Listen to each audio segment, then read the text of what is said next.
ಚಿಂದಿ ಉಡಾಯಿಸೋ ಖಾರ ಬಣ್ಣ ರುಚಿಯನ್ನು ನೀಡುತ್ತದೆ. ಮೆಣಸಿನ ಪುಡಿ ಚಿಂದಿ ಉಡಾಯಿಸೋ ಖಾರ ಬಣ್ಣ ರುಚಿ.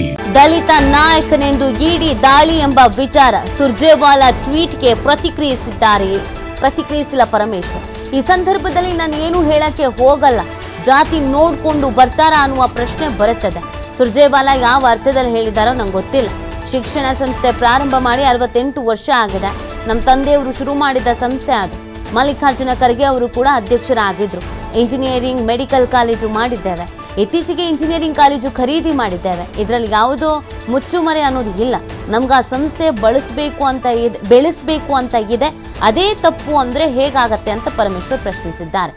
ಈ ವಿಚಾರಕ್ಕೆ ಸಂಬಂಧಪಟ್ಟಂತೆ ಅವರು ಪ್ರತಿಕ್ರಿಯೆ ಕೊಟ್ಟಂಗೂ ಇದೆ, ಏನು ಹೇಳಲ್ಲ ಅನ್ನೋ ಥರನೂ ಇದೆ. ಈ ಬಗ್ಗೆ ನಾನೇನು ಮಾತಾಡಲ್ಲ, ಏನು ಹೇಳೋಕ್ಕಾಗಲ್ಲ ಅಂತಾನೆ ಒಂದಷ್ಟು ಪ್ರತಿಕ್ರಿಯೆ ಕೊಟ್ಟಿದ್ದಾರೆ. ಏನು ಬೇಕಾದರೂ ಅವರು ಪರಿಶೀಲನೆ ಮಾಡಲಿ. ನಾನು ಹೇಳಿದ್ನಲ್ಲ, ನಾವು ಎಲ್ಲ ರೀತಿಯ ಸಹಕಾರವನ್ನು ಕೊಡ್ತೀವಿ. ನನಗೂ ಕೂಡ ಅವರು ಸಂಸ್ಥೆಗೆ ಕೊಡಬೇಕಲ್ಲ. ಅದಾಗಿದ ಮೇಲೆ ತಿಳಿಸೋಣ. ಅಲ್ಲಿ ತನಕ ನಾವು ಯಾವುದನ್ನು ಕೂಡ ರಿಯಾಕ್ಟ್ ಮಾಡೋಕ್ಕೆ ಹೋಗೋದಿಲ್ಲ. ಇಡಿ ಅಧಿಕಾರಿಗಳು ಮತ್ತು ಕೇಂದ್ರ ಸರ್ಕಾರ ದಲಿತ ನಾಯಕರನ್ನೇ ಟಾರ್ಗೆಟ್ ಮಾಡ್ತಾ ಇದೆ. ಪರಮೇಶ್ವರ್ ದಲಿತರು ಅನ್ನೋ ಕಾರಣಕ್ಕೋಸ್ಕರವಾಗಿ ಟಾರ್ಗೆಟ್ ಮಾಡಿದ್ದಾರೆ. CM ಮತ್ತು ಸುರ್ಜೇವಾಲಾ ಹೇಳಿದ್ದಾರೆ. ಇಲ್ಲಪ್ಪ, ನನಗದು ಗೊತ್ತಿಲ್ಲ. ಅದು ನಾನೀಗ ಈ ಸಂದರ್ಭದಲ್ಲಿ ಅವೆಲ್ಲ ಹೇಳಕ್ಕೆ ಹೋಗೋದಿಲ್ಲ. ಯಾಕೆಂದರೆ ಅವರೇನು ಜಾತಿ ನೋಡ್ಕೊಂಡು ಬರ್ತಾರಾ ಅಂತ ಒಂದು ಪ್ರಶ್ನೆ ಬರುತ್ತೆ. ಅದೆಲ್ಲ ಏನು ನಾನು ಅದನ್ನು ಹೇಳೋಕ್ಕೆ ಹೋಗೋದಿಲ್ಲ. ಅವ್ರು ಹೇಳಿದರೆ ಅದು ಅವ್ರು ಯಾವ ಅರ್ಥದಲ್ಲಿ ಹೇಳಿದಾರೋ ಗೊತ್ತಿಲ್ಲ ನನಗೆ. ಯಾಕೆಂದರೆ ಮುಂದಿನ ಮುಖ್ಯಮಂತ್ರಿ ಅಲ್ಲಲ್ಲ, ನಾನೀಗೇನೂ ಹೇಳೋಕ್ಕೆ ಹೋಗೋದಿಲ್ಲ.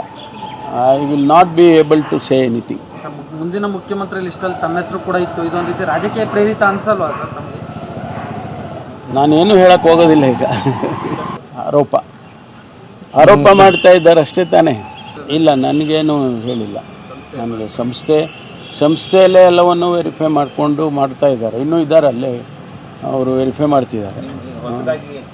ಅಲ್ಲ ರೀ, ನಾವು ಒಂದು ಸಂಸ್ಥೆ ಬೆಳೀತಕ್ಕಂಥ ಸಂಸ್ಥೆ. ಇದೇನು ನಮಗೇನು 68 ವರ್ಷ ಆಗಿದೆ ಸಂಸ್ಥೆ ಪ್ರಾರಂಭ ಮಾಡಿ. ನಾವು ಪ್ರೋಗ್ರೆಸ್ ಆಗಬೇಕಲ್ಲ. ನಾವು ಇಂಜಿನಿಯರಿಂಗ್ ಕಾಲೇಜ್ ಮಾಡ್ದೋ, ಮೆಡಿಕಲ್ ಕಾಲೇಜ್ ಮಾಡ್ದೋ, 2 ಮೆಡಿಕಲ್ ಕಾಲೇಜ್ ಮಾಡ್ದೋ, ಆಮೇಲೆ ಇತ್ತೀಚೆಗೆ ಮತ್ತೊಂದು ಇಂಜಿನಿಯರಿಂಗ್ ಕಾಲೇಜು, ಅದು ಅವರು ಪರಿಚಯದವರೇ, ನಮ್ಮ ಶಾಸಕರಾಗಿದ್ದಂಥವರು ಶಫಿ ಅಹಮದ್ ಸಾಹೇಬರು, ಅವರು ಮುಚ್ಚುವ ಸ್ಥಿತಿಗೆ ಬಂದಿತ್ತು. ಅದನ್ನು ನನ್ನ ಹತ್ರ ಬಂದವರು ಕೇಳಿಕೊಂಡ್ರು, ನಮಗೆ ಮುಚ್ತಾ ಇದ್ದೀವಿ, ದಯವಿಟ್ಟು ನೀವಾದರೂ ತೊಗೊಳ್ಳಿ, ನಡೆಸಿ. ಆಯ್ತಪ್ಪ, ನಮಗೆ ಸಾಧಕ ಬಾಧಕ ನೋಡ್ಕೊಂಡು ಮಾಡ್ತೀವಿ ಅಂತೇಳಿ ನಾವು ತೊಗೊಂಡ್ವಿ. ಟೇಕನ್ ಓವರ್ ಮಾಡಿದ್ವಿ. And everything is in black and white. ಇದರಲ್ಲೇನು ಹಿಂದೆ ಮುಂದೆ ಇಲ್ಲ. ಮತ್ತು ಆ ಸಂಸ್ಥೆಯನ್ನೇ ಈಗ ಪುನಶ್ಚೇತನ ಮಾಡ್ತಾಯಿದ್ದೀವಿ. ನಮ್ಮ ಸಿದ್ಧಾರ್ಥ ಸಂಸ್ಥೆಯಲ್ಲಿ 40,000 ಇಂಜಿನಿಯರ್ಸ್ ಆಚೆ ಬಂದಿದ್ದಾರೆ ಕಳೆದ 35 ವರ್ಷದಲ್ಲಿ, ಮತ್ತು 10,000 ಡಾಕ್ಟರ್ಸ್ ಆಚೆ ಬಂದಿದ್ದಾರೆ. ನಮ್ಮದೇನೋ ಒಂದು ಅಳಿಲಸೆ. ನಮ್ಮ ತಂದೆಯವರು ಮಾಡಿದ್ದು ಈ ಸಂಸ್ಥೆ. ನಮ್ಮ ಮಲ್ಲಿಕಾರ್ಜುನ್ ಖರ್ಗೆ ಅವರು ಕೂಡ ಅಧ್ಯಕ್ಷರಾಗಿದ್ದರು, ಮಲ್ಲಿಕಾರ್ಜುನ್ ಸ್ವಾಮಿಯವರು ಅಧ್ಯಕ್ಷರಾಗಿದ್ದರು.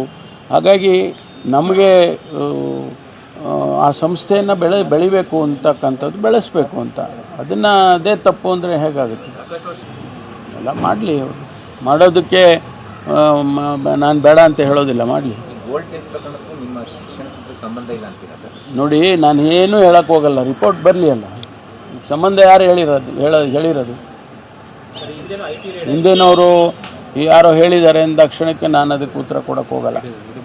ಇಲ್ಲ, ಗೊತ್ತಿಲ್ಲಪ್ಪ ನನಗೆ. ಡೀಟೇಲ್ಸ್ ಏನು ಹೇಳೋಕ್ಕಾಗೋದಿಲ್ಲ. ಏನು ಹಾಫ್ ಹ್ಯಾಂಡೆಡ್ ನಾನೇನೇನೋ ಹೇಳಿಬಿಟ್ಟು ಸ್ಪೆಕ್ಯುಲೇಷನ್ಸ್ ಆಗುತ್ತೆ. ಅದೆಲ್ಲ ಹೇಳೋಕ್ಕೆ ಬರೋದಿಲ್ಲ.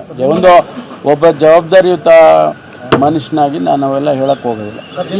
Thank you.